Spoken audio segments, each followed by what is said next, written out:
इस वीडियो में हम बात करेंगे सजेशंस की कि जब कोई क्रॉस एग्ज़ामिनेशन करते हैं एडवोकेट्स, तो क्रॉस एग्ज़ामिनेशन के अंदर विटनेस का जब क्रॉस एग्ज़ामिनेशन होता है तो सजेशन कैसे देने हैं, पूरी लैंग्वेज आपको बताऊंगा। देखिए, जो अगर इंडियन एविडेंस एक्ट आप पढ़ते हैं तो 137 जो सेक्शन है उसमें बताया गया है कि विटनेस का एग्ज़ामिनेशन इन चीफ होता है, उसके बाद क्रॉस एग्ज़ामिनेशन होता है और उसके बाद री एग्ज़ामिनेशन होता है। जो एग्ज़ामिनेशन इन चीफ होता है उसमें कभी भी सजेशन नहीं दिए जाते, ना ही री एग्ज़ामिनेशन में दिए जाते हैं। जो सजेशन हैं वो सिर्फ़ और सिर्फ क्रॉस एग्ज़ामिनेशन में दिए जाते हैं।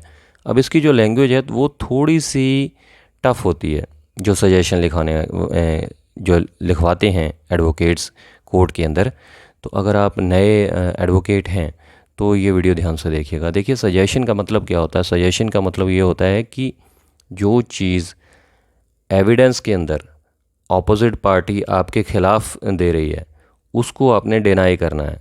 अगर आप डिनाई नहीं करते हैं, सजेशन नहीं देती हैं, तो इसका मतलब ये माना जाएगा कि आप उसको एडमिट कर रहे हैं। तो सजेशन देना बहुत ज़्यादा ज़रूरी है। हालांकि आप प्लीडिंग्स के अंदर भी अपनी, मान के चलिए सिविल केस है और प्लेंटिफ और डिफेंडेंट हैं, तो आप डिफेंडेंट की तरफ से हैं, डिफेंडेंट की तरफ से एडवोकेट हैं। हालांकि आपने जो रिटन स्टेटमेंट दी है उसमें भी आपने वो फैक्ट्स को डिनाई किया होगा, लेकिन जब एविडेंस आपके ख़िलाफ़ आता है, विटनेस आता है कोर्ट के अंदर, तो वो कोई ऐसी बात कह देता है जिसको आपने डिनाई करना है, तो आपने सजेशन के रूप में कहना है। मान के चलिए, एग्जाम्पल के तौर पर मैं आपको कुछ उदाहरण देता हूँ। देखिए, अगर प्लेंटिफ ऑपोजिट पार्टी है और आप डिफेंडेंट की तरफ से हैं और कोई ज़मीन जायदाद का झगड़ा है, प्रॉपर्टी का झगड़ा है, तो उसमें अगर प्लेंटिफ ये कहता है कि मैं इसका ऑनर हूँ और डिफेंडेंट ऑनर नहीं है, कि इसका मालिक मैं हूँ, प्लेंटिफ ये कहता है, तो आप डिफेंडेंट की तरफ से केस लड़ रहे हैं, आप उसका क्रॉस एग्जामिनेशन कर रहे हैं प्लेंटिफ का, तो आप सजेशन कैसे लिखाएंगे?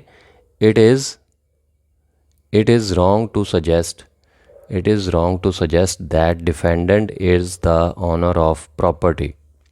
प्लेंटिफ ने कहा कि इसका ओनर मैं हूँ, डिफेंडेंट नहीं है, लेकिन आपने डिफेंडेंट का सजेशन देना है। तो इस तरीके से लिखवानी है आपने लाइन कि it is wrong to suggest that defendant is the owner of property, मतलब आपने प्लेंटिफ की बात को डिनाई कर दिया। अगर इसका हिंदी में अनुवाद करें तो इसका मतलब ये बनता है कि ये कहना गलत है।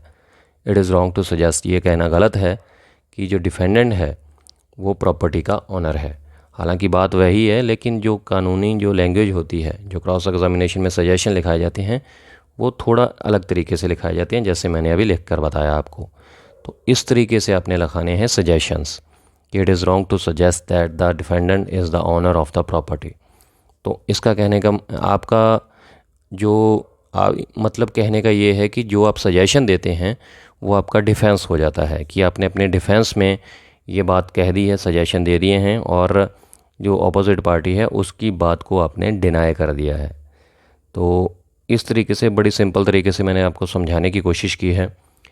अगर आपको कोई कन्फ्यूजन रह गई हो कि सजेशन कैसे देने हैं, तो आप कमेंट कर सकते हैं, पूछ सकते हैं, या जुडिशियल सिस्टम के बारे में या कोई भी ऐसी कानूनी जानकारी आपको चाहिए वो भी कमेंट करके आप पूछ सकते हैं। ये वीडियो आपको अगर अच्छी लगी तो लाइक कीजिएगा, शेयर कर दीजिएगा और चैनल को सब्सक्राइब कर दीजिएगा। कमेंट करके ज़रूर बताइएगा कि वीडियो कैसी लगी। शुक्रिया, धन्यवाद।